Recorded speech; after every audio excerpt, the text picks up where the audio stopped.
ආයුබෝවන් ආදරණීය දරුදරියනි අපි අද හත්වන පාඩම් මේකට අදාළ වෙන මුදල් හා මූල්‍ය ආයතන කියන මූලික මාතෘකාවට අදාළව පස්වෙනි පාඩම් පරිච්ඡේදය තමයි ආරම්භ කරන්න යන්නේ. ඒ වාණිජ්‍ය බැංකු සපයන සේවා ගැන. වාණිජ්‍ය බැංකු සපයන සේවා මගින් ව්‍යාපාරවල සාර්ථකත්වයට ක්‍රියාකාරීත්වයට ඇති කරන බලපෑම.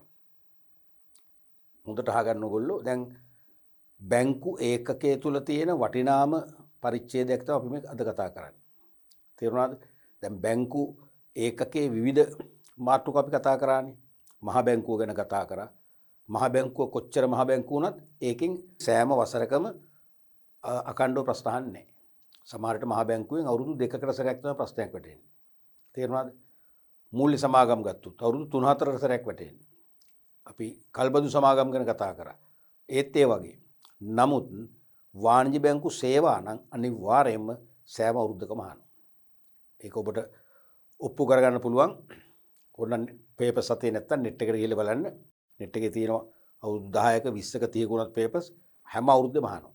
ඒ නිසා ඔබ විභාගයේදී අනිවාර්ය ප්‍රශ්නයකට උත්තර ලියන්න අවශ්‍ය සූදානමද ඇති කරගන්න ඕනේ. වාස්තවික ප්‍රශ්නත් අහනවා. අඩුම ගානේ වාස්තවික ප්‍රශ්න එකක්. බොහෝ විට MCQ ප්‍රශ්නයක්. නැත්තම් සප්ලයි ටයිප්. ඒ කියන්නේ රෙහිස්තන් පුරවන ප්‍රශ්නයක්. එහෙම නැත්තම් කෙටි නිශ්චිත ප්‍රශ්නයක්. සමග අනිවාර්යයෙන්ම ව්‍යුහගත ප්‍රශ්න එකක් දෙකක්. එකක් කොහොමද දැන් සමහර රෝම ඉලක්කමක අයනු දෙකම අහන්නේ මේ සේවාවලින්. ඒකට ලකුණු 4ක්. අතනින් ලකුණු දෙකක්ම ලකුණු 6ක්. ලකුණු 6ක් කියන්නේ සෑහෙන අපිට මේ වාසියක් ගන්න පුළුවන් මේ පරිච්ඡේදයක් මේක. ඒ නිසා හොඳට මේක තේරුම් ගන්න ඕනේ. පැහැදිලිනේ? රයිට් අපි බලමු. මුලින්ම වාණිජ්‍ය බැංකුවල නව ප්‍රවණතා. වාණිජ්‍ය බැංකුවල නව ප්‍රවණතා. දැන් මේ නව ප්‍රවණතාත් එක්ක තමයි වාණිජ්‍ය බැංකුවල සේවා දිගහැරෙන්නේ. තේරුණාද? වාණිජ්‍ය බැංකුවල දිනෙන් දින ඇතිවන නව ප්‍රවණතාත් එක්කම සෙවනැල්ල වගේ සේවා පුළුල් වෙනවා. මොනවද මේ ප්‍රවණතා කියන්නේ?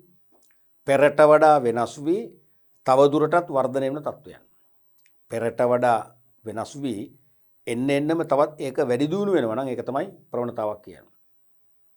විචලතාවයත් වෙනස් වීමම නෙවෙයිනේ. විචලතාව කියන්නේ පෙරට වඩා වෙනස් වෙනව විතරයි. ඉන් එහාට ඒක වර්ධනයක් නැහැ. තේරුණාද?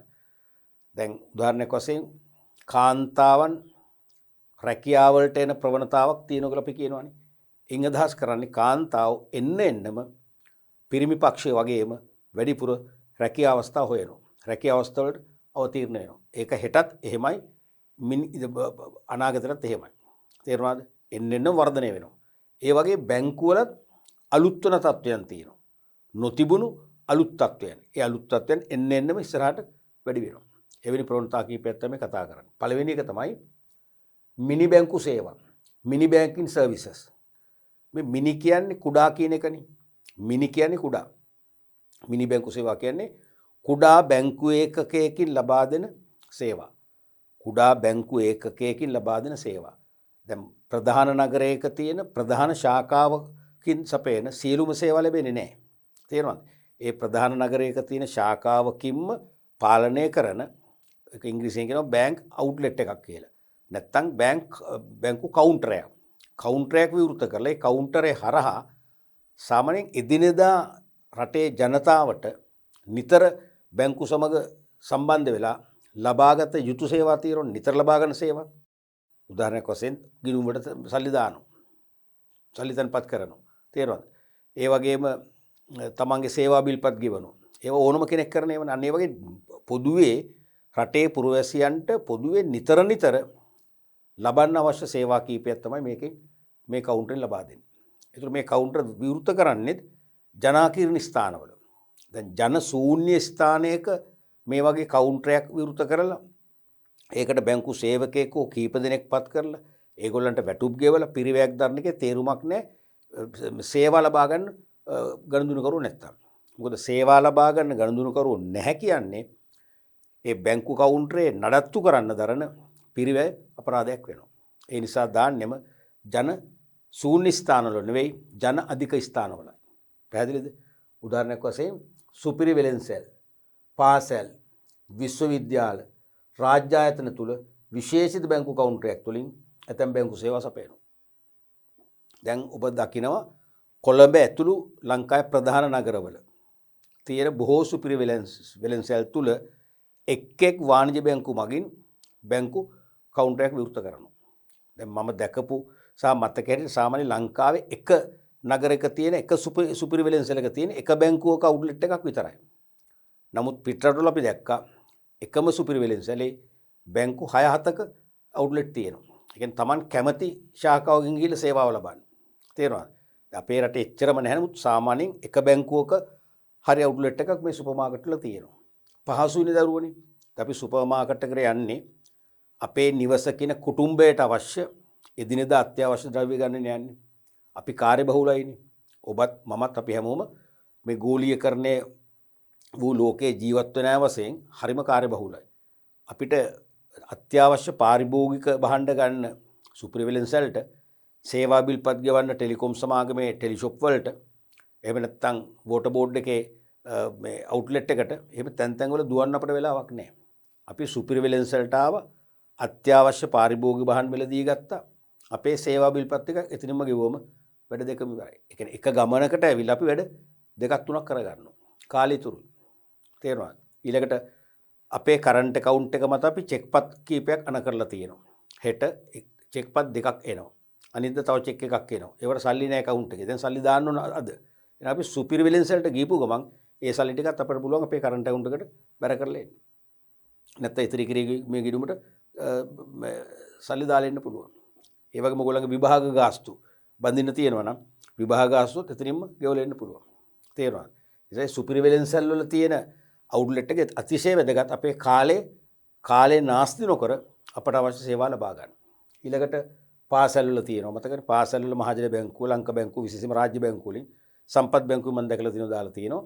සෑම බැංකුවකම නැතුණත් බැංකු කීපයකින්ම ලංකා පුරා විවිධ පාසල් තුල මේ වගේ මිනි බැංකින් යුනිට් එකක් දාලා තියෙනවා. ඕගොල්ලන්ගේ ඉතිරි කිරීම් ගිණුම් විවෘත කරන්න පුළුවන්. ඒවට සල්ලි තැන්පත් කරන්න පුළුවන්. මුදල් ආපසු ගන්නත් පුළුවන්. ඒ වගේම විශ්වවිද්‍යාලවල අනිවාර්යයෙන්ම තියෙනවා. දැන් මම විශ්වවිද්‍යාලේ ඉගෙන ගන්න කාලේ නුගේගොඩ විජේරාම හන්දියේ ඉඳන් ඒ කාලේ අපි ඉන්න කාලේ විජේරාම හන්දියේ බැංකු නැහැ. තේරුණාද? පස්සේ කාලේ තමයි බැංකු දැන් කීපයක්ම දාලා තියෙන්නේ. අපි යනවා නුගේගොඩට. සල්ලිත් නැහැනේ කොහොමද?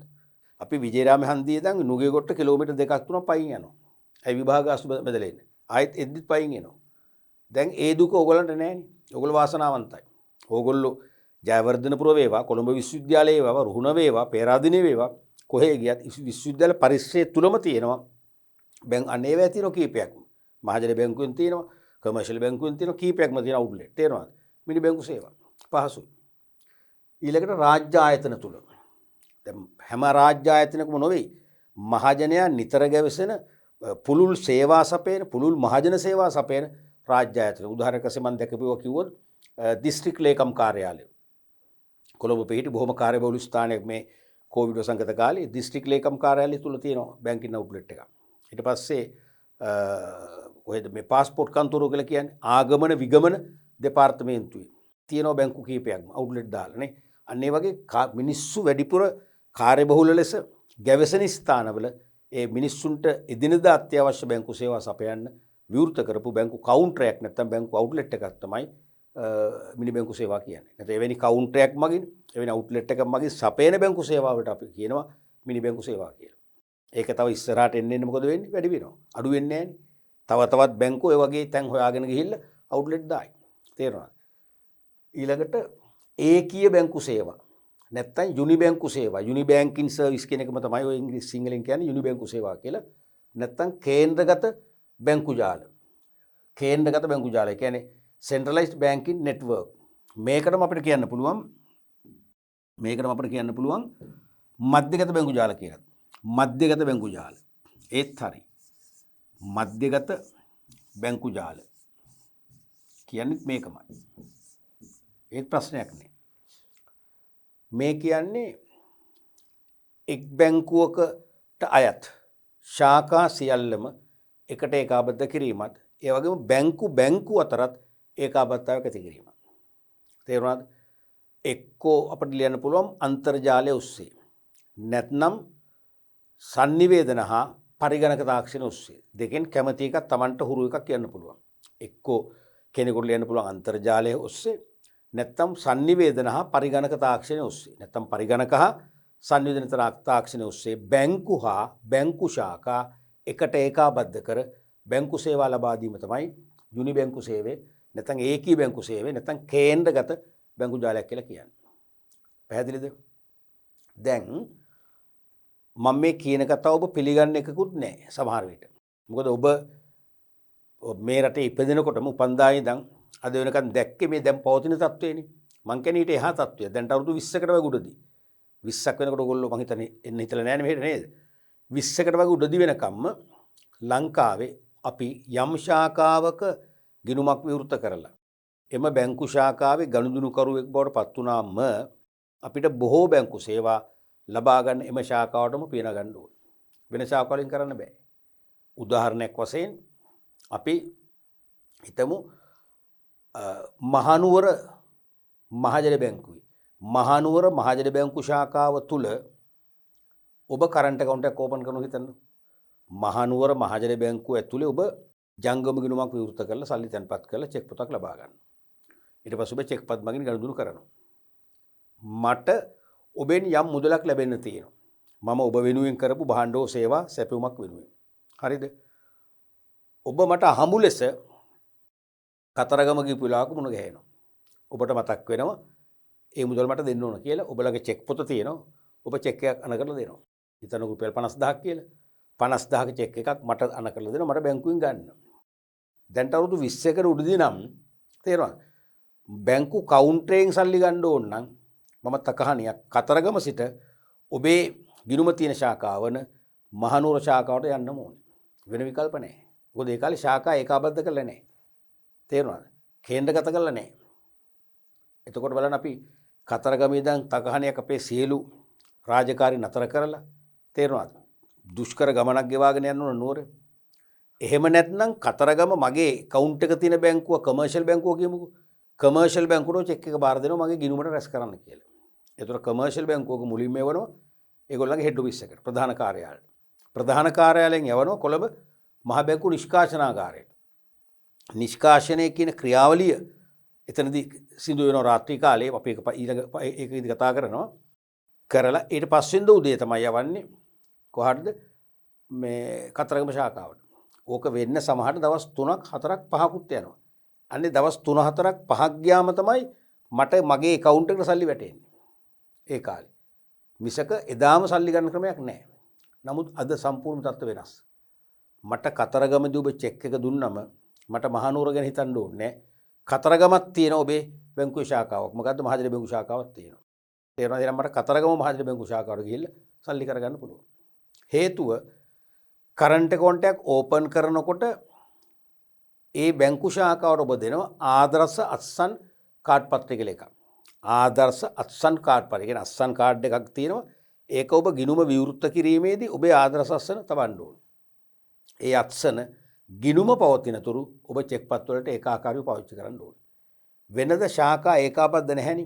ඒ නිසා ඔබේ account එක තියෙන්නේ මහනුවර මහජන බැංකුවේ නම් මහනුවර ශාඛාවේ මහජන බැංකුවට විතරයි ආදර්ශ අත්සන සමග ඔබ නිකුත් කරන චෙක් පත් වල අත්සන සංසන්දනය කරලා ගෙවන්න පුළුවන් වෙන්නේ. වෙන කිසිම ශාඛාවකට බෑ. නමුත් දැන් මේ බැංකු ශාඛා ඒකාබද්ධ කරපු නිසා එම අත්සන පරීක්ෂා කිරීම ඕනෑම ශාඛාවකට කරන්න පුළුවන්. පැහැදිලිද? අන්න ඒ නිසා මම ගිණුම විවෘත කරපු බැංකු ශාඛාව වෙතම යන්න ඕනේ.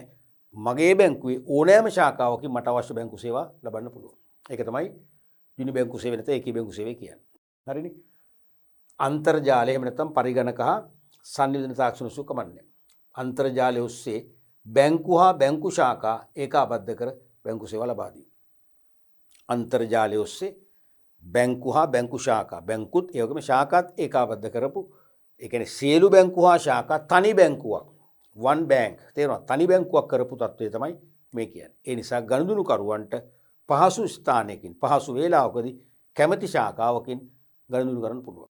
තමන්ගේ කාලෙත් ඉතුරු. ඒ නිසා මේ යුනි බැංකු සේවය නිසා ගනුදෙනුකරුවන් වන අපිටත් ප්‍රතිලාභ නැත්නම් වාසි තියෙනවා. බැංකුවලටත් වාසි තියෙනවා. තේරෙනවද? අපි බලමු මොනවද කියලා. ඒ තමයි මුලින්ම ගනුදෙනුකරුවන් වන අපිට ලැබෙන වාසි. ගනුදෙනුකරුවන් වන අපිට ලැබෙන වාසි.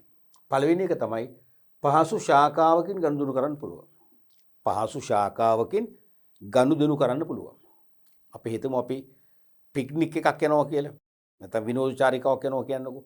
කොළඹ අපි හිතමු අපි යනවා බණ්ඩාරල පැත්තට. ඒ යන අතරතුර අපිට අපි හිතමු රත්නපුර පාරෙන් අපි යන්නේ. රත්නපුරේදී මතක් වෙනවා හෙට අපි යන කරපු චෙක්පත් වෙනවා කරන්ට් එකේ සල්ලි මදි.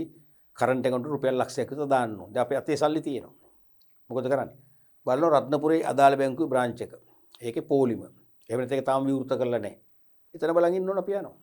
ඊළඟට හම්බෙන්නේ අපි හිතමු පැල්මඩුල්ල කියලා. පැල්මඩුල්ල බ්‍රාන්ච් එකේ විවෘත නම් සෙනඟ නැත්තන්ට ගාලා තින් දානවා. අන්න අපිට ඕනමනේ අපි කැමති පහසු බැංකු ශාඛාවකින් අපට සේවාව ලබන්න පුළුවන්. අනිත් එක තමයි කාලේ ඒ නිසාම කාලය ඉතිරි වෙනවා. අපි අපේ බැංකු ශාඛාව විවෘත කරනකම් කියලා පොලිමේ ඉන්න ඕනේ නැහැ. දැන් මේ කතා කරන මම දැනට අවුරුදු 20කට එහාදී මට මතකයි මගේ account එකක් තිබුණා මහරගම ශාඛාවේ මහජන බැංකුවේ. සමහරට මම මගේ කාලි තුර ගන්න මම උදෙන්ම එනවා. ඇවිල්ලා අර බැංකුවේ දොර ළඟ පොලිමේ ඉන්නවා. සාමාන්‍යයෙන් ඒ කාලේ පුරුද්දක් වශයෙන් 10ක් 12ක් පොලිමේ ඉන්නවද අර යුනි බැංකු නැති කාලේ නිසා. තේරෙනවද? මං වගේම එනවා. අපි ටක් ගාලා බැංකුව අරපු ගමන් සර්විස් කරගෙන යන්නේ. දැන් එහෙම ප්‍රශ්නයක් නැහැ. අපිට එහෙම කාල නාස්ති කරන්න ඕනේ නැහැ. පහසු ශාඛාවකින් වැඩේ කරගන්න පුළුවන්. අනික දැන් තියෙනවනේ ATM machine නේ ඔටෝමේටඩ් ටෙලර් machine. ඒ නිසා පැය 24 පුරාම බැංකු වැසූ වෙලාවක් නැහැ කියලා කියන්නේ day and night service නේ දිවා රාත්‍රී බැංකු සේවාව. ඒ නිසා අපි රාත්‍රී කාලේ හැරෙ වෙලා පහසු වෙලාවක මේ ඇත්තටම අපිට බැංකු සේවය ලබන්න පුළුවන්. දැන් අදම මම මේ ඕගොල්ලන්ගේ මේ වැඩසටහනට උගන්වන්න එන්න පරක්කු වෙන නිසා මට හෙට නෙවෙයි අනිද්දා තියෙන දානයකට මම බාර අරන් තියෙනවා යම්කිසි ආධාරයක් කරන්න. ඒ ආධාරේ මම සල්ලි අරගෙනත් මට පරක්කුයි මෙහෙට එන්න. මම ආවා. මොකද මම රැයට ගිහලා වැඩේ කරන්න පුළුවන්. මැෂින් එකෙන් කරන්න පුළුවන්. ඒ වගේ අපේ කාලය තුරු කරගන්න පුළුවන්. අනිත් එක තමයි චෙක්පත් මුදල් කර ගැනීම පහසු වෙනවා. ඇයි හේතුව?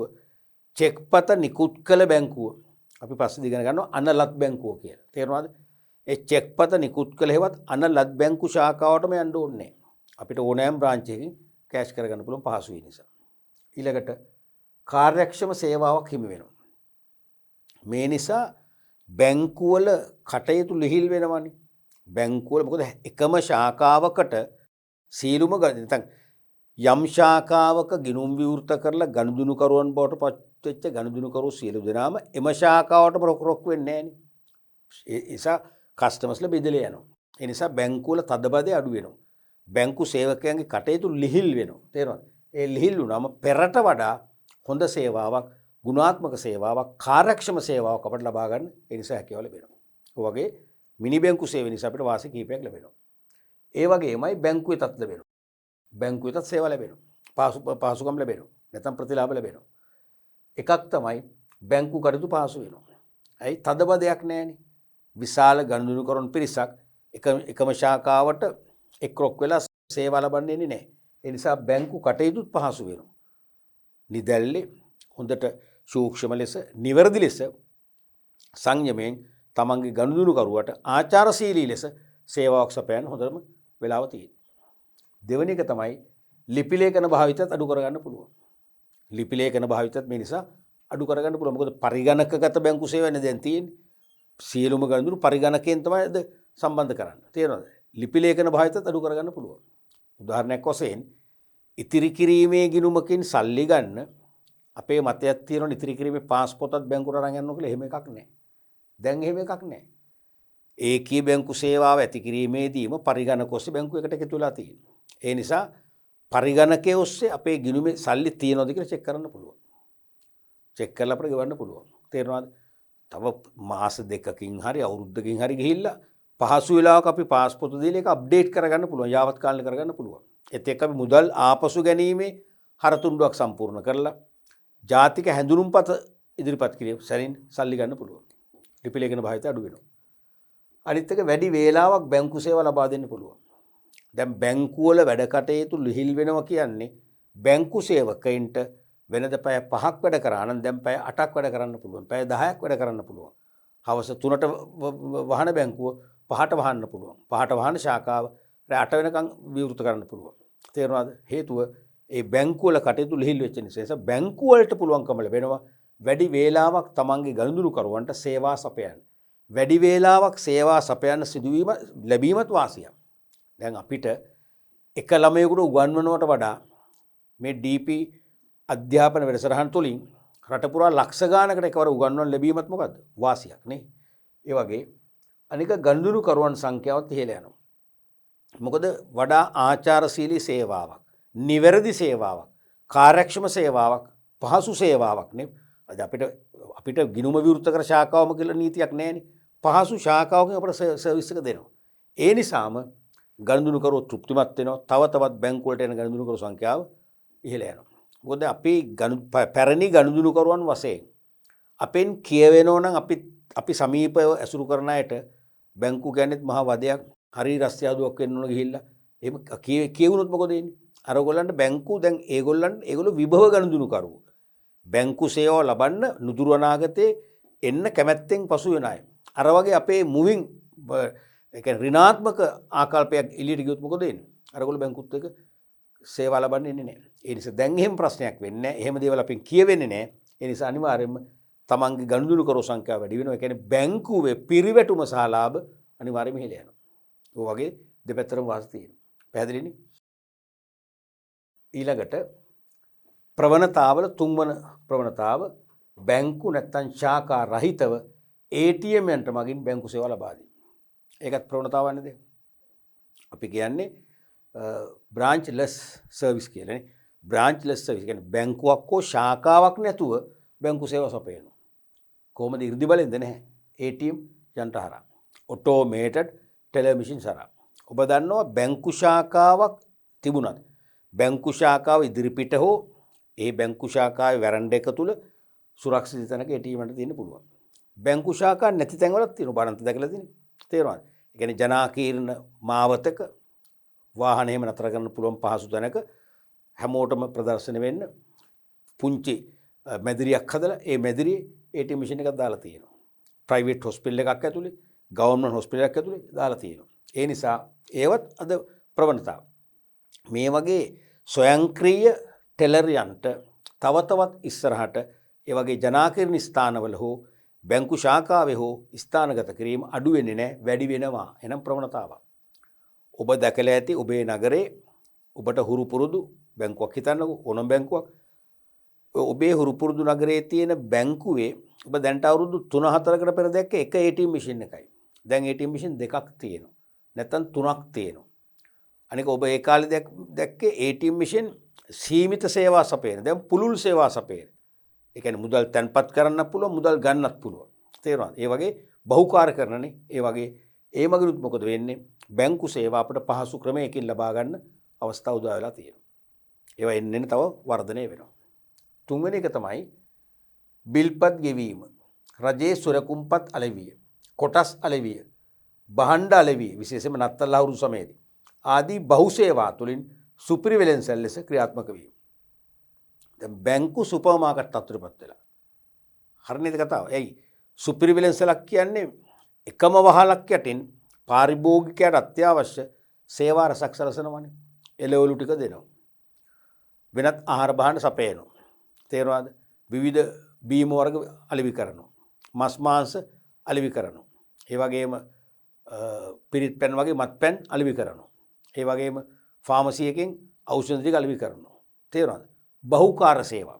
සමහර සුපිරිවෙලෙන්සල් තුල භෝජනාගාර සේවාවක් තියෙනවා. විශේෂයෙන්ම කොළඹ නගරේ දැකලා ඇති. අපිට කෑම බීම ටිකත් අරගෙන එන්න පුළුවන්. නැත්නම් අපිට කෑම කාලම එන්න පුළුවන් සුපර් මාකට් ගිහිල්ලා. හරිනේ? බහු සේවානේ. ඒ වගේ දැන් වාණිජ බැංකු සාම්ප්‍රදායිකව මූල්‍යමය සේවාවලට කොටු නොවි. මූල්‍යමය සේවාවට පමණක් කොටු නොවි මිනිස්සුන්ට අත්‍යවශ්‍ය විවිධ වූ ශේෂ සේවා කීපයක් සලසනවා. එහෙනම් සුපර් මාකට් එකක් වාගේ. එහෙනම් සුපිරිවෙලෙන්සල් ලෙස බහුකාර්ය සේවා සපයන එකත් එන්නම සෑම බැංකුවකම ශාඛාවකම ඉස්සරහට අනිවාර්යෙන් වර්ධනය වෙනවා. දැන් අපිට බැංකුවට ගියන් පස්සේ වෙනද සල්ලි තැන්පත් කරන්න පුළුවන්. ණයක් ඉල්ලුම් කරලා ලබා ගන්න පුළුවන්. ඒ වගේ දේවල් නේ. දැන් අපිට බිල්පත් ගෙවන්න පුළුවන්. වෝටර් බිල්ද, එහෙම නැත්නම් ටෙලිෆෝන් බිල්ද, තේරෙනවද? ඕනම බිලක් අපිට ගෙවන්න පුළුවන්. ඒ වගේම රජයේ සුරකුම්පත්. මතකයිනේ භාණ්ඩාගාර බිල්පත්, රුපියල් සුරකුම්පත්, භාණ්ඩාගාර බැඳුම් කර, සංවර්ධන බැදුම් කර කියන පොදු රජයේ සුරකුම්පත්. ඒ කියන්නේ මහජනතාවගෙන් රජයට ණය ගැනීම සඳහා නිකුත් කරන මූල්‍ය ප්‍රසාතික. මතකනේ අපි කලින් කරාවු රජයේ සුරකුම්පත්. මෙන්න මේ රජයේ සුරකුම්පත් අලෙවි කරන නියෝජිතයෙක් වශයෙන් වාණිජ්‍ය බැංකුව ක්‍රියාත්මක වෙනවා. එහෙනම් අපිට සුරකුම්පත් මිලදී ගන්න ප්‍රාථමික වෙළෙන්දෙක් වෙත යන්න ඕනේ නැහැ. අපේ බැංකුවත් වැඩේ කරගන්න පුළුවන්. අනික කොටස් වෙළඳපොලේ කොටස් තරවුකාර සමාගම් තියෙනවා. ඒ කොටස් තරවුකාර සමාගම් වල උපතරවුකරුවන් වශයෙන් නැත්නම් සබ් බ්‍රෝකර්ස්ලා වශයෙන් වාණිජ්‍ය බැංකුව ක්‍රියාත්මක වෙනවා. ඒ නිසා කොළඹ නගරයේ හෝ මාතර ශාඛාවේ හෝ කුරුණෑගල ශාඛාවේ තියෙන තරවුකාර කියන්නේ කොළඹ කොටස් සෝමාරු ශාඛාවටම ගිහිල්ලා තරවුකරු මුණ ගැහෙන්න ඕනේ. අපිට ළඟම තියෙන දැන් අපි ගත්තොත් හොරණ කිව්වොත් කොළඹින් ටිකක් ඈත නගරයක්. එහෙ කොළඹ කොටස් වෙළඳපොලේ බ්‍රාන්ච් එකක් නැහැ. ඒතර හොරණ කෙනා කොළඹට එන්න ඕනේ බ්‍රෝකර් කෙනෙක් මුණ ගැහෙන්න. ෆිසිකලි මුණ ගැහෙන්න. නමුත් එහෙම අවශ්‍ය නැහැ. හොරණ ප්‍රදේශයේ හොරණ නගරේ තියෙනවා ලංකා බැංකුව, මහජන බැංකුව, සම්පත් බැංකුව, කොමර්ෂියල් බැංකුව, සෙලාන් බැංකුව. ඒ සියලු බැංකු ප්‍රධාන තරවුකාර සමාගමක නියෝජිතයෙක් වශයෙන් වැඩ කරනවා. එහෙනම් තරවුකරුවාගෙන් කොටස් මිලදී ගන්නවා සමානයි අපිට මේ වාණිජ්‍ය බැංකුවුත් කොටස් මිලදී ගන්න පුළුවන්. පැහැදිලිද? ඒත් එක්කම බහණ්ඩ අලෙවිය ඔබ දැකලා ඇති විශේෂයෙන්ම නත්තල් සිංහල අවුරුදු වගේ කාලෙද අපි කියන්නේ සීසන් එක කියලා. මම මේ සැරේ දැක්කා මට මතක නැහැ හරි නගරේ මේ කොළඹ කිට්ටු නගරයක්. ඒකේ HNB එකේ ඒ සේවක සේවිකාව මම හිතන සුබ සාධන අංශයෙන් තමයි ඒගොල්ලෝ ඕගනයිස් කරන්නේ. සුබ සාධන සංගමයට ආධාර වශයෙන් ඔය නත්තල් කාලට අලිව් වෙන විවිධ වූ භාණ්ඩ ඒ වෙනම හට් එකක් ගහලා බැංකුව ඉස්සරහා ලෙවි කරනවා. මම කිට්ටු කරලා බලුවා මිලත් අඩුයි, මිල සාධාරණයි. සාමාන්‍ය ඕපන් මාකට් එකට වඩා 120ක් විතර මිල අඩුවෙන් දෙනවා. මිනිස්සු හරියට මිලදී ගත්තා. අමතර දෙයක් තේරෙනවද? ඒක බලන්න අපිට දැන් බැංකුවට දැන් සීසන් කාලේට නත්තල් දැන් අපි තුමු අපි කතෝලික භක්තිකින් නම් අපිට බැංකුවට ගිහිල්ලා බැංකු සේවා අරගෙන එන ගමන් අපේ බැංකුවම පවත්වන පොඩි ස්ටෝල් එකෙන් අපට අවශ්‍ය නත්තලට අවශ්‍ය භාණ්ඩත් අරගෙන එන්න පුළුවන්. තේරෙනවද? සුපර් මාකට් විදියට. එහෙනම් දැන් බැංකු සාම්ප්‍රදායිකව තන්පතු බාර ගැනීම ණය දීම කියන ප්‍රධාන මූල්‍ය සේවාවලට ගොනු නොවි, හිර නොවි විවිධ ශේෂ්ත්‍ර ඔස්සේ ජනතාවට ගනුදෙනු කරන සේවා සපයන සුපිරි වෙළෙසල් තත්ත්වයට පත් වෙලා තිබීමත් ප්‍රවණතාවයක්. එයත් එන්නේ ඉස්සරහට තවත් වර්ධනය වෙනවා. පැහැදිලිනේ? ඊළඟට පස්වෙනි එක විද්‍යුත් බැංකු ප්‍රකාශන ලබා දීම. E-bank statements. විද්‍යුත් බැංකු ප්‍රකාශන. දැන් ඔබ දන්නවා සෑම වාණිජ්‍ය බැංකුවක්ම තමන්ගේ ජංගම ගිණුම් හිමියන්ට ගිය මාසයේ තුල ජංගම ගිණුම හරහා ක්‍රියාත්මක වෙච්ච සියලු ගනුදෙනු නැත්නම් ජංගම ගිණුමේ ක්‍රියාකාරීත්වය පිළිබිඹු කරමින් ගනුදෙනු සාරාංශයක් ඊළඟ මාසෙ මුලට එවනවා. ජනවාරි මාසයේ සාරාංශය පෙබරවාරි මුල් සතියේම මුල් පෙබරවාරි 2-3 වෙනකොට තැපැල් කරලා එවනවා. පෙබරවාරි මාසයක මාර්තු 1-2-3 වෙනකොට එවනවා. ඒතර ජංගම ගිණුම් හිමියන් වශයෙන් අපි ඒක අතරාරම් බලුවා අපිට පේනවා අපි කරපු ගනුදෙනු මොනවද? අපි නිකුත් කරපු චෙක්පත් සියල්ල අපේ ගිණුමට හර වෙලාද? තාම ගියපු නැති චෙක්පත් තියෙනවද? අපි ගිණුමට රැස් කරන්න කියලා බාර දීපු චෙක්පත් ඔක්කොම ගිණුමට බැර වෙලාද? නැත්නම් නිෂ්කාශනයේ හමාර නොවු නිසා ඇතම් චෙක්පත් තාම බැර වෙලා නැහැ නේද? ඉස්සරහට ඒවා බැර වෙන්න තියෙනව නේද? ඔක්කොම අපිට චෙක් කරගන්න පුළුවන්. තේරෙනවද? නමුත් ගැටලුව මෙතෙක් මේ මෑතක් වෙනකම්ම මේ බැංකු ප්‍රකාශන එව්වේ සාමාන්‍ය විදිහට, සාම්ප්‍රදායික විදිහට. මොකද තැපෑලෙන් එවද මටත් ඔය දේ වෙලාද මට සමහර මං හිතන්නේ මගේ ජීවිත කාලේ මතක තියෙන කාලේ බැංකු ප්‍රකාශන 3-4ක් විතර උපරිම නැතිලා තියෙනවා.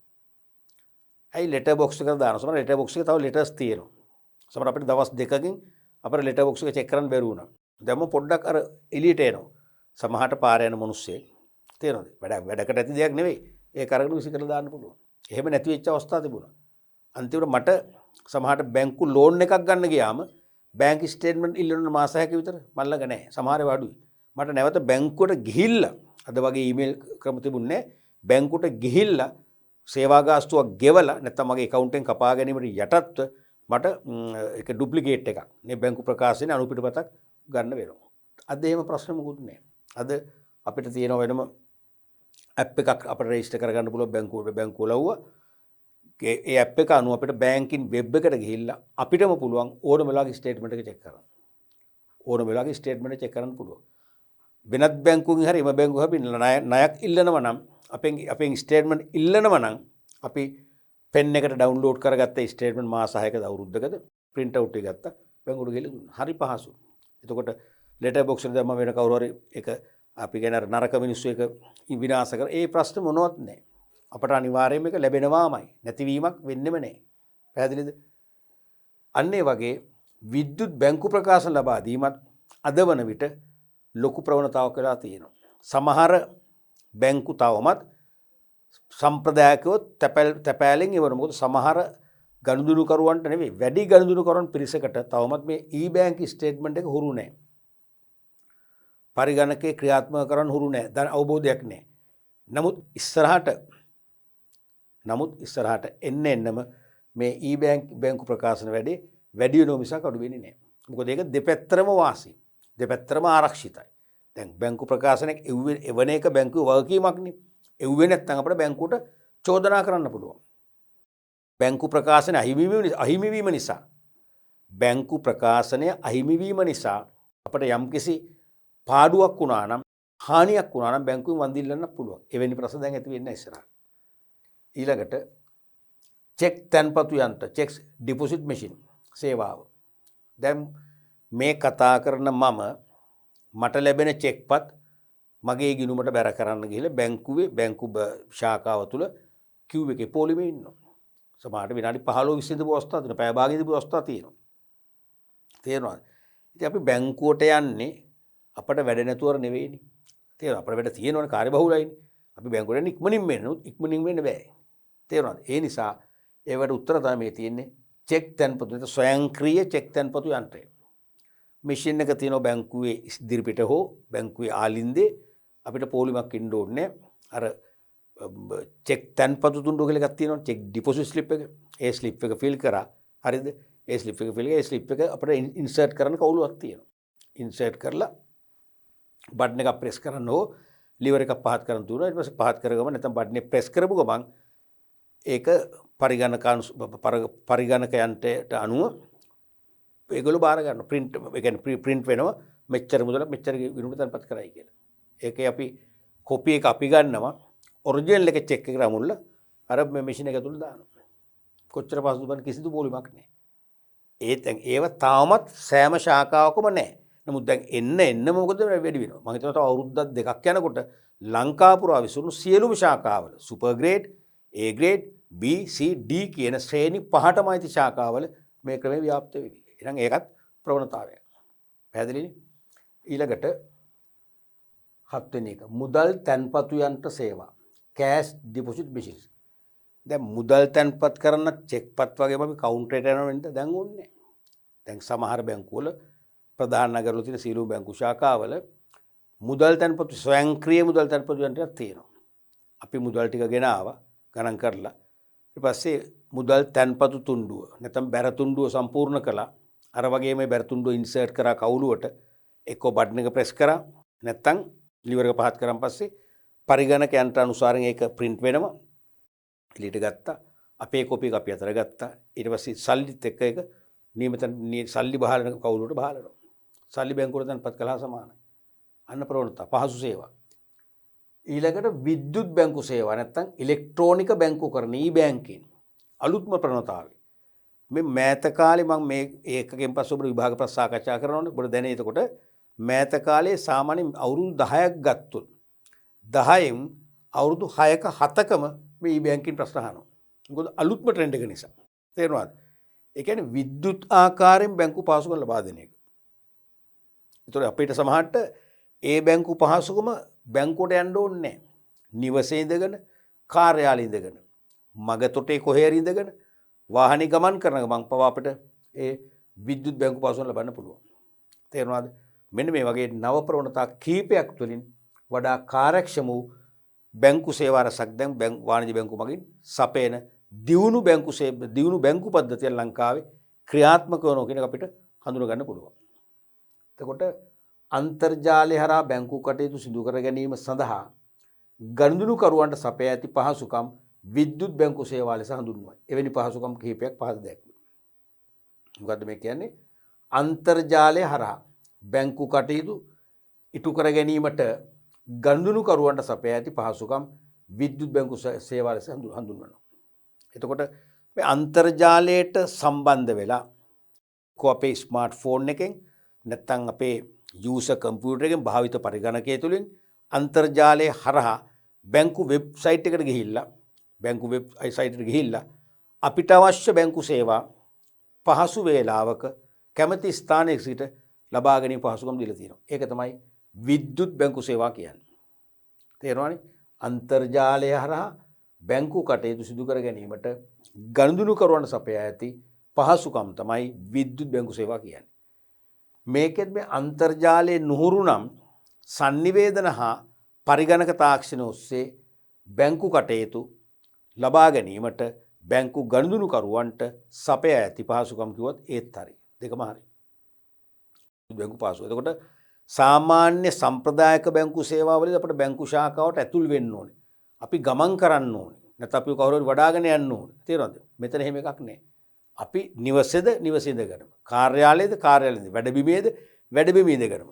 තේරෙනවද? අපිට පුළුවන් බැංකු සේවා ලබන්න. එවැනි සේවා කිහිපයක් පහසුකම් කිහිපයක් ඔන්න තියෙනවා. මොකද විභාගෙට නිතර අහනවා විද්‍යුත් බැංකු සේවා යන්නෙන් අදහස් කරන්නේ කුමක්ද කියලා අහනවා ආයන්නෙන් අහනවා විද්‍යුත් බැංකු සේවා දෙකක් නම් කරන්න. එක්ක දෙකක් පැහැදිලි කරන්න. එක්ක විද්‍යුත් බැංකු සේවා හතරක් නම් කර දෙකක් පැහැදිලි කරන්න ආදී වශයෙන් ප්‍රශ්න අහනවා. මෙන්න පළවෙනි එක. මේ වැදගත්ම හරිය නිතරම මේ විභාගෙට නිරන්තරයෙන්ම අහනවා කෙනෙකු ඔලු තියාගෙන මේ e-banking. එකක් තමයි home banking එක්කෝ නිවෙස් සේවා, නිවෙස් බැංකු සේවා, නැත්නම් ගෘහස්ත බැංකු සේවා, නැත්නම් මංගත සේවා, නැත්නම් මංගත බැංකු සේවා, එක්ක අන්තර්ජාල සේවා. ඔක්කොම එකයි. මේ කීපයක් මේකම දේ කියන්නේ. තේරෙනවද? ඔන්ලයින් බැංකින්, නැත්නම් ඉන්ටර්නෙට් බැංකින්, නැත්නම් හෝම් බැංකින්. තේරෙනවද? ඒ කියන්නේ නිවෙස් බැංකු සේවා, නැත්නම් ගෘහස්ත බැංකු සේවා, මංගත බැංකු සේවා, අන්තර්ජාල බැංකු සේවා. මේ කියන්නේ තම පෞද්ගලික පරිගණකයේ මගින් අන්තර්ජාලය හරහා බැංකුවේ වෙබ් අඩවියට පිවිස රහස්‍යංකය භාවිතා කොට ස්වයංක්‍රීය ලෙස බැංකු පහසුකම් ලබා ගන්න නම් ඒක තමයි හෝම් බැංකින් නැත්නම් ගෘහස්ත බැංකු සේවා, මංගත බැංකු සේවා, අන්තර්ජාල බැංකු සේවා කියලා කියන්නේ. තේරුණාද? මේක වැදගත් මෙතන තම පෞද්ගලික පරිගණකය. මොකද මෙතන හෑන්ඩ් ෆෝන් එක බෑ. හෑන්ඩ් ෆෝන් එක ගත්තොත් ඒකේ වෙන අර්ථයක් එන්නේ. තේරුණාද? පෞද්ගලික පරිගණකය වෙන්න ඕනේ. දැන් ස්මාර්ට් ෆෝන් එකකට මේ දෙයම කරන්න පුළුවන්. ඒක තමයි අපි කියන්නේ ටෙලි බැංකින් කියලා. ඒක තමයි ටෙලි බැංකින් කියන්නේ. තේරුණාද? එහෙනම් තමන්ගේ භාවිත පරිගණකයේ මගින් අන්තර්ජාලය හරහා බැංකු වෙබ්සයිට් එකට යනවා. අපිට බැංකුවෙන් ඇප් එකක් දීලා තියෙනවා, මෘදුකාංගයක් අපිට දීලා තියෙනවා.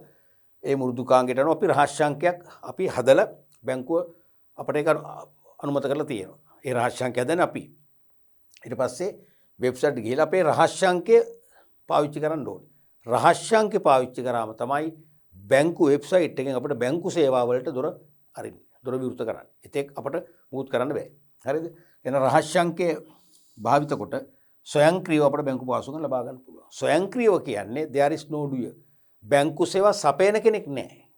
දැන් අපි භෞතිකව බැංකු කවුන්ටර් ගියාම කවුන්ටරේ ඉන්න මහත්මයෙක් හෝ නෝන මහත්මියන්නේ අපිට සේවය දෙන්නේ. මෙතන එහෙම කෙනෙක් නැහැ. ඒකයි ස්වයංක්‍රීයව කියන්නේ. තේරුණාද?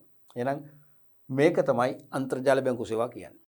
තම පෞද්ගලික පරිගණකයේ මගින් අන්තර්ජාලයේ ඔස්සේ බැංකු වෙබ් අඩවියට ප්‍රවිෂ්ඨ වෙලා තමන්ගේ රහස්‍යංකය නැත්නම් පින් අංකය personal identification number පින් අංකය පාවිච්චි කරලා ස්වයංක්‍රීය ලෙස තමන්ට අවශ්‍ය බැංකු සේවා ලබා ගන්න නම් අපි ඒකට කියනවා අන්තර්ජාල බැංකු සේවා නැත්නම් මංගත බැංකු සේවා නැත්නම් ගෘහස්ත බැංකු සේවා නැත්නම් නිවෙස් බැංකු සේවා නැත්නම් හෝම් බැංකින් කියලා කියනවා. පැහැදිලිද? අපි ඊළඟට බලමු දුරකථන බැංකු සේවා, ටෙලි බැංකින්. දුරකථන බැංකු සේවා, ටෙලි බැංකින්. අරකමයි මේ දෙක එකයි වෙනස. ඉස්සෙල්ල කියන්නේ පරිගණකයෙන්. මේ කියන්නේ ඔබේ ජංගම දුරකථන නැත්නම් ස්මාර්ට් ෆෝන් එකේ. තේරුණාද? ගනුදෙනුකරු බැංකුව වෙත නොගොස් තම දුරකථනයේ භාවිතා කිරීමෙන් වාණිජ බැංකුවට කටයුතු සිදු කර ගැනීමයි. තම දුරකථන. දැන් මටත් කියවෙනවා පුරුද්දට ස්මාර්ට් ෆෝන් කියලා. මොකද වැඩිපුරම ස්මාර්ට් ෆෝන් එකෙන් අපි මේ සර්විස් එක ගන්න. ඇත්තටම මුලින්ම දැන් මේ ටෙලි බැංකින් සේවාව හඳුන්වා දුීමේදී මුලින්ම මම හිතන අවුරුද්දක් එකහමාරක් විතරම ස්මාර්ට් ෆෝන් හෑන්ඩ් ෆෝන් එකට විතරයි දුන්නේ. නමුත් දැන් බොහෝ බැංකු ස්මාර්ට් ෆෝන් එකටයි තමන්ගේ මොකද්ද ස්ථානගත වෙච්ච මොකද්ද ලෑන්ඩ් ෆෝන් ලෑන්ඩ් ෆෝන් එකට දෙකටම තියෙනවා. ස්මාර්ට් ෆෝන් කියලා ලියන්න ඕනේ නැහැ. මේ වගේ පොදුවේ දුරකථනයකම ඇති දැන්. ඒක බලංගුයි. තේරෙනවද? දැන් අවුරුදු 2-3කට උඩ දිනක් අපිට අනිවාර්යයෙන්ම ස්මාර්ට් ෆෝන් කියලා කියන්න වෙනවා. ජංගම දුරකථන කියලා කියන්න වෙනවා. දැන් මටත් පුරුද්දට කියුනේ. දැන් එහෙම අවශ්‍ය නැහැ. තේරුණාද? ගනුදෙනුකරු බැංකුව වෙතන ගොස් තම දුරකථනය භාවිතා කිරීමෙන් වාණිජ බැංකුවල සිදු කර ගැනීම. අර වගේම තමයි ඉතින්. අපි දුරකථනයෙන් අන්තර්ජාලය ඔස්සේ බැංකු වෙබ්සයිට් එකට ගිහිල්ලා අපේ ඒත් අපි අරකෝ දෙන්න ඕනේ. මොකද පින් අංකේ රහස්‍ය අංකේ භාවිතා කරලා ස්වයංක්‍රීය ලෙස බැංකු සේවා ලබා ගන්නවා. ඒක තමයි ටෙලි බැංකින් කියන්නේ. දැන් ඕගොල්ලෝ කරනවනේ. දැන් ඕගොල්ලෝ ගෙවල් වල කරනවන්නේ. එක බැංකු වලින් අපිට ගිහිල්ලා අපිට පුළුවන් ඒ අදාළ එක නම් වලින් තියෙන බැංකින් ඇප් තියෙනවනේ. ඒ ඇප් එක අපිට ඩවුන්ලෝඩ් කරලා දෙනවා බැංකුව. ඒකම අපි පින් නම්බර එකක් අපි හදන පස්සේ ඒගොල්ලෝ ඒක අප්‍රූව් කරලා දෙනවා. අපිට ඒ ඇප් එක හරහා පුළුවන් අන්තර්ජාලයට ප්‍රවිෂ්ඨ වෙලා පින් අංකේ පාවිච්චි කරලා අපිට අවශ්‍ය දේවල් කරන්න. මොනවද දේවල්? ගිණුම් අතර මුදල් මාරු කරන්න පුළුවන්. දැන් මට ජංගම ගිණුමක් හරි ත්‍රිගිරිම ගිණුමක් හරි තියෙනවා. හරිද? මම බැංකුවෙන් ලෝන් එකක් අරන් තියෙනවා. මාසෙකට රුපියල් අපි හිතමු 10000ක් ණය වාරිකේ ගෙවන්න ඕන. මට ඕක සෑම මාසකම ඒ නියමිත දිනයට මට පුළුවන් මගේ ෆෝන් එකෙන් නැත්තම් භාවිත පරිගණකයෙන් තේරුණාද? සල්ලි මාරු කරන්න පුළුවන්. එතකොට අපිට පුළුවන් වෙලාවක ඕන වෙලාවක මැෂින් එකෙන් හරි නැත්නම් ATM යන්ටෙන් හරි අපි account සල්ලි දාගන්නවා. රෑ හරි කමක් නැහැ. නියමිත දින නියමිත වෙලාවට වේලාවට මොකද කරන්නේ? මට පුළුවන් මේ ෆෝන් එක පාවිච්චි කරලා සල්ලි මාරු කරන්න. බලන්න කොච්චර පහසුවක්ද කියලා. කාලය ඉතුරුයි. තේරුණාද? ඒ වගේම අපේ මිත්‍රයෙකුට සල්ලි නැහැ. එයා කියන මෙහෙම මට පොඩි හදිස්සියක් වෙලා තියෙනවා. උදව් කරන බැරිද අපි වෙන දෙයකින් එන මිත්‍රට එන්න කියනවා. එක්ක අපි යවන්න ඕනේ. එක්ක මෙසෙන්ජර් කෙනෙක් පණිවිඩ කරුවක දැන් ඒ ප්‍රශ්න මොකුත් නැහැ. හරි මට විනාඩියක් දෙන්න කියලා කියනවා. ඒ මොහොතේ අපි යාගේ account number එක අපි ඉල්ල ගන්න ඕනේ. අපිට ටෙක්ස්ට් කළේවයි. ඒ account number එකට ඒ මොහොතේම අපි අපේ ගිණුමින් සල්ලි යවනවා. ඊළඟට දැන් ඔය අපේ ටෙලිෆෝන් බිල් එහෙම. දැන් ටෙලිෆෝන් බිල් එහෙම ගෙවුව නැත්නම් මොකද වෙන්නේ? ටෙලිෆෝන් එක ඩිස්කනෙක්ට් කරනවා. එහෙම නැත්නම් ඉන්ටර්නෙට් කනෙක්ෂන් එක නවත්තනවා. එහෙමනේ. අපිට ඊට පස්සේ කම්පියුටර් වැඩක් කරගන්න බෑ. දැන් මේ ප්‍රශ්න නෑ අපිට කොයි මොහොතේද මතක් වෙන්නේ දැන් ටෙලිෆෝන් බිල් එක ගෙවන වෙලාව හරි නේද කියලා. නැත්නම් අපිට පුළුවන් ඒකට නෝට් එකක් දාගන්න. තේරුණාද? දාගෙන අපිට පුළුවන් කෙලින්ම ෆෝන් එකෙන් නැත්නම් පරිගණකෙන් සල්ලි මාරු කරන්න පුළුවන්. ඒ වගේ හරි පහසු මේ ක්‍රියාවලිය. දැන් මට මගේ මිත්‍රයෙක්ගෙන් සල්ලි වගේක් එන්න තිබුණා මේ ගිය මාසේ. මට සල්ලි ඇත්තම අවශ්‍ය වෙච්ච වෙලාවක මම නිකමට කෝල් එකක් ගැහුවා. මේ පුළුවන්කම තියෙනවද ගන්න කියලා බලන්න. නෑ තියෙනවා මම දැන් දාන්නම් කිව්වා. ඉතින් මම දානකෝ මටත් ටිකක් පාඩ හොල් මම කොහොමද දාන්නේ කියලා. ඒතර එයා ඉන්නෙත් මේ ඈතක මේ අනුරාධපුරට එහා ගිහිල්ලා බිල්ඩින් කොන්ට්‍රැක්ට් කරගෙන. ඉතින් පස්සේ මොකද එයා මේ ක්‍රමයට ෆෝන් එකටක් ගාලා සල්ලි මාරු විනාඩි 5ක් යනකොට එයා දාලා විලක් ඔන්න අයියා මම සල්ලි දැම්මා කියලා. තේරුණාද? ඒ වගේ. ඊළඟට ණයපත් නිකුත් කිරීම. ඒකත් මොකද්ද? විද්‍යුත් බැංකු සේවයම තමයි. ඉලෙක්ට්‍රෝනික බැංකු සේවයක්මයි.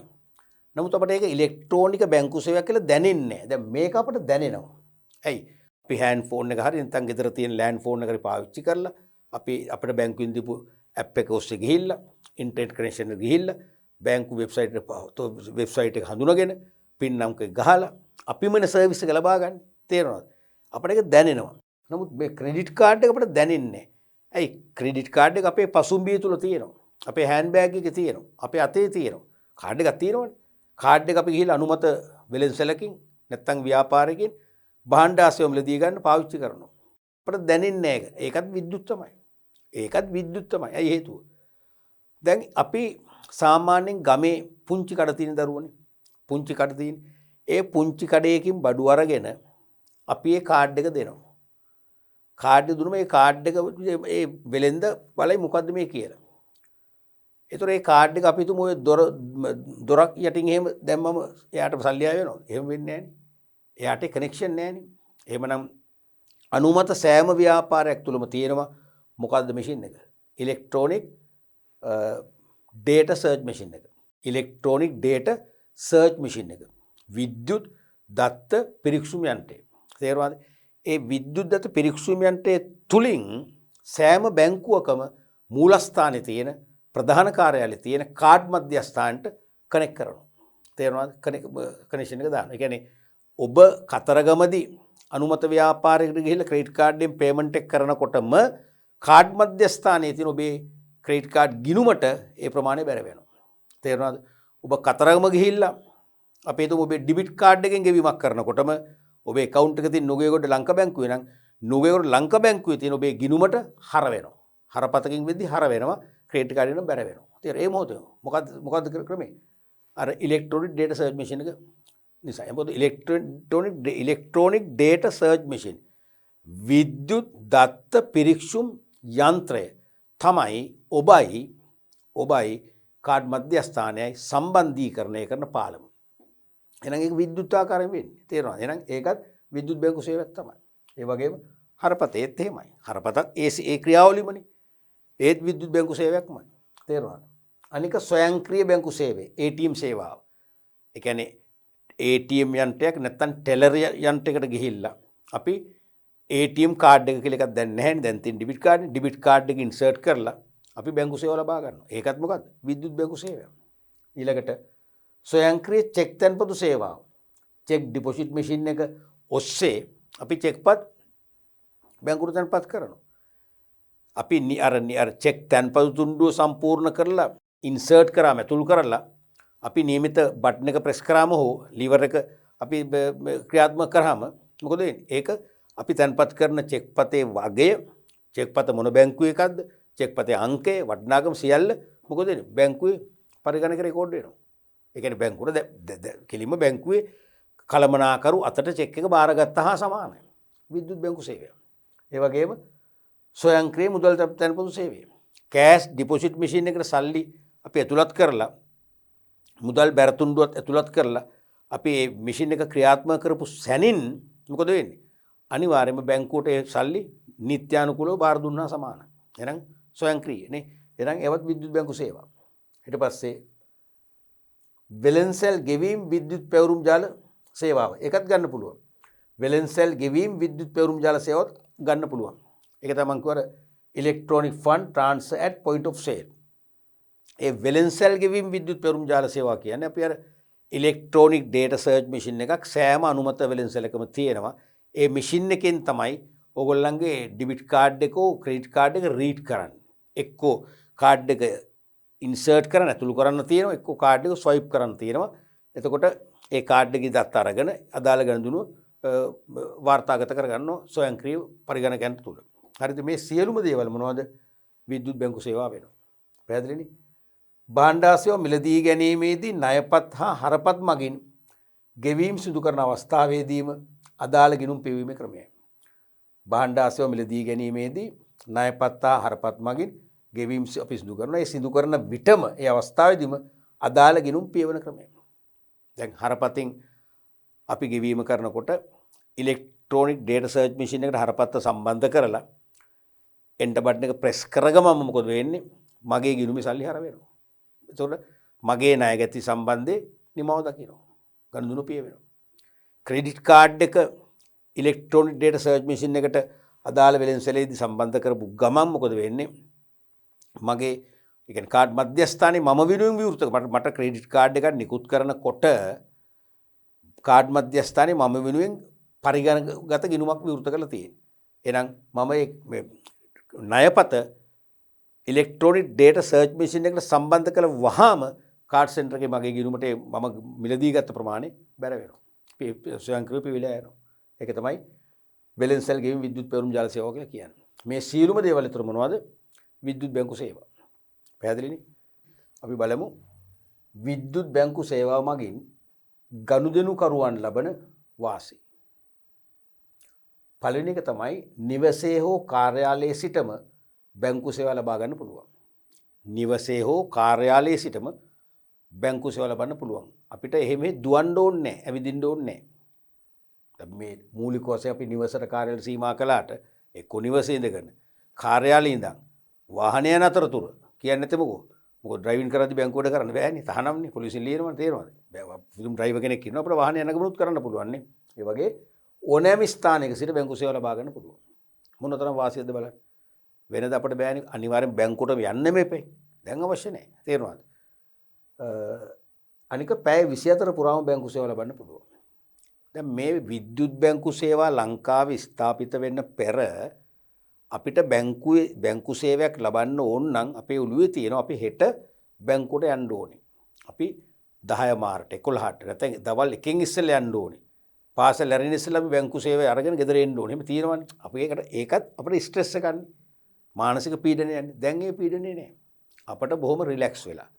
අපිට දවසේ පහසු වෙලාවක අදාළ බැංකු සේව ලබන්න පුළුවන්. තේරෙනවද? මොකද පැය 24 පුරාම අපිට පුළුවන් අපි කැමති වෙලාවක බැංකු සේවා ලබා ගන්න. අනිත් එක තමයි දවසේ පහසු වෙලාවක සේව ලබන්න පුළුවන්. එකක් පැය 24 පුරාම සේවය ගන්න පුළුවන්. ඒ පැය 24න් Tamanට ලේසි, Tamanට පහසු වෙලාව මොකක්ද? ඒ පහසු වෙලාවේ බැංකු සේව ලබන්න පුළුවන්. දැන් සමහර අය මම දන්නවා රෑ 12ට එකට වගේ තමයි ওই බැංකු සේවා ලබන්නේ. සමහර ATM මැෂින් එකට පවා යන්නේ රාත්‍රී කාලේ.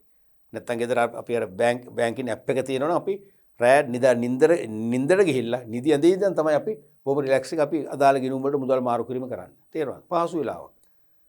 අනිත් එක ලිපි ලේඛන භාවිතය අඩුයි. කොහොමත් අපි ඉතින් ලිපි ලේඛන භාවිතා කරන්න කැමති නෑනේ.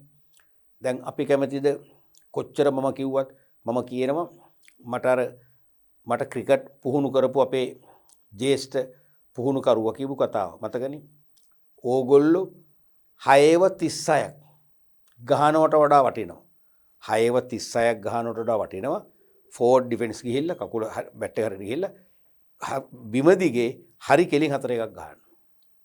ඒ වගේ මම මතකද මම දවසක ඔයාලට කියලා දුන්නේ උපදේශය. ඒක හරියටම ඒ කියන්නේ නිවැරදි. ඒ කියන්නේ ඒ ෂොට් එක පුරුදු වෙන කෙනාව ලේසියෙන් අවුට් කරන්න බෑ. ඒක තමයි ඒ කියන්නේ ක්‍රිකට් පිතිකරුවෙකු පරිණත කරන හොඳම ෂොට් එක තමයි ඒක. ඒ වගේ අපි කොහොම කිව්වත් අපි ඒකට කැමති නෑනේ. අපි කැමති වැඩ විදිහට කරන්නේ.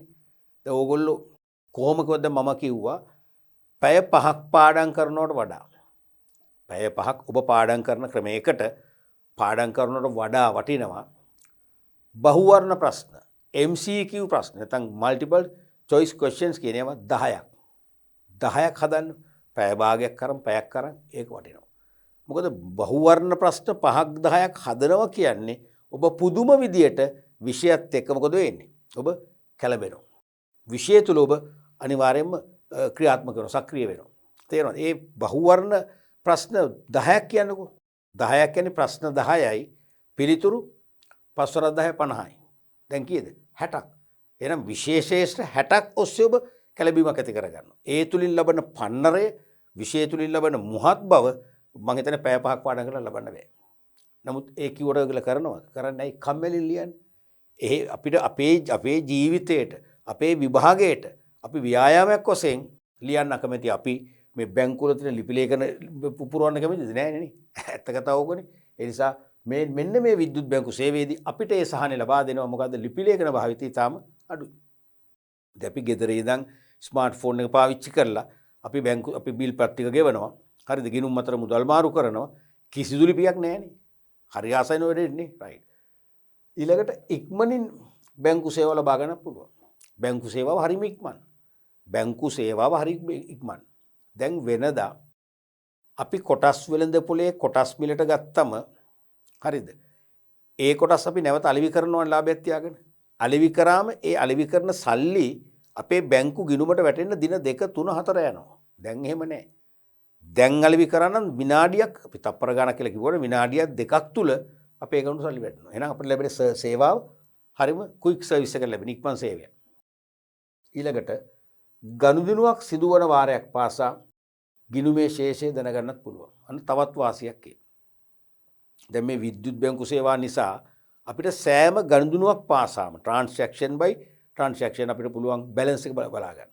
අපි තුමු ATM යන්ත්‍රයෙන් අපි සේවා ලබනවා කියලා. ඒකත් විද්‍යුත් බැංකු සේවානේ. ATM යන්ත්‍රයෙන් අපි තුමු සල්ලි ආපසු ගත්තා. ඒක අපි ගිණුමකට සල්ලි මාරු කරා. බැලන්ස් එක බලන්න පුළුවන්.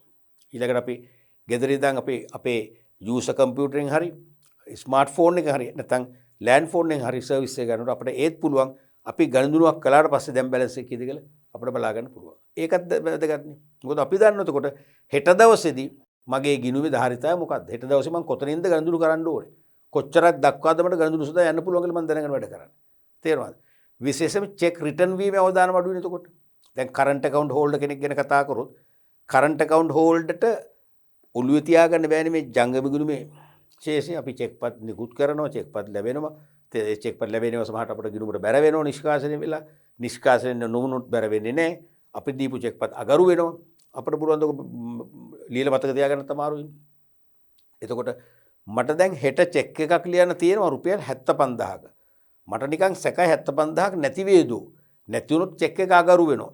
අගරු වුණොත් හොඳ නැහැ. අපි මම මේක දෙන්නේ වැදගත් කෙනෙකුට, මගේ ගුරුවරයෙකුට. මට අඛණ්ඩව බහඬ සපේන විශ්වාසවන්ත සැපයුම් කරුවෙකුට මම දෙන චෙක් එක අගරුණා. ඒ කියන්නේ ගුරුවරයා මං ගැන මොනවද හිතන්නේ? මගේ හොඳ ස්ථිර කාලින සැපයුම් කරව මං ගැන වැරදි වැටහීමක් ගන්නවා. තේරෙනවද? මම බයෙන් චෙක් එක ලියන්නේ. දැන් එහෙම ප්‍රශ්නයක් නැහැ. ඇයි ගිණුම් බැලන්ස් එක දකින්නවනේ. ගිණුම් බැලන්ස් එක තියෙන 79000. එහෙනම් බය නැතුව 75000 ලියන්න පුළුවන්. අන්න වාසිය. ඒ ගිණුම් විශේෂය දැනගන්නවා කියන වාසිය ඒකයි. තේරෙනවද? අපි ඒ කියන්නේ ගිණුම් විශේෂය දැනගන්නවා කියන්නේ බැංකු ගිණුම අපි අතේ තියාගෙන ඒක දිහා බල බල වැඩ කරනවා සමානයි. වරදින්නේ නැහැ. ඊළඟට පුද්ගලයන් සමග සමීප නොවි සෞඛ්‍ය ආරක්ෂිතව සේවා ලබන්න පුළුවන්. ඔන්න මේ කාලේට වැදගත් වාසිය. මෙතෙක් ස්කීම් වල ආපු නැති එකක් ඕක. මොකක්ද? දැන් අපි ලෝකේම කොවිඩ් වසංගතයෙන් තාම නිදහස් වෙලා නැහැ. තාමත් අපි ඒකට හැමෝම සාමූහිකව මුහුණ දෙමින් අපට ආරක්ෂාකාරී ජීවිත ගත කරන්න වෙලා තියෙනවා. විශේෂයෙන්ම බැංකුව කියන එක තරම් හොඳ තැනක් නොවේ. තැපැල් කාර්යාලය හොඳ තැනක් නොවේ. දැන් මම දන්න දුවක් අද මමත් එක්ක ඇවිල්ලා එයා මේ විශ්වවිද්‍යාලේ මාස්ටර් ඩිග්‍රියක් කරන්න ඇප්ලිකේෂන් එකක් යවන ලියාපදිංචි තැපෑලේ. ඉතින් ඒක යම් තැනකින් ආ print out එකක් කරන් මං කිව්වා ඉතින් ඕක තුනින් දැන් ලියන්න ඕනේ අපි පෝස්ට් ඔෆිස් එකේ ලොකු මේසයක් තියෙන ලියන්න පුළුවන්. බෑ අපෝ එතන ගොඩක් සෙනග ඉන්නවා.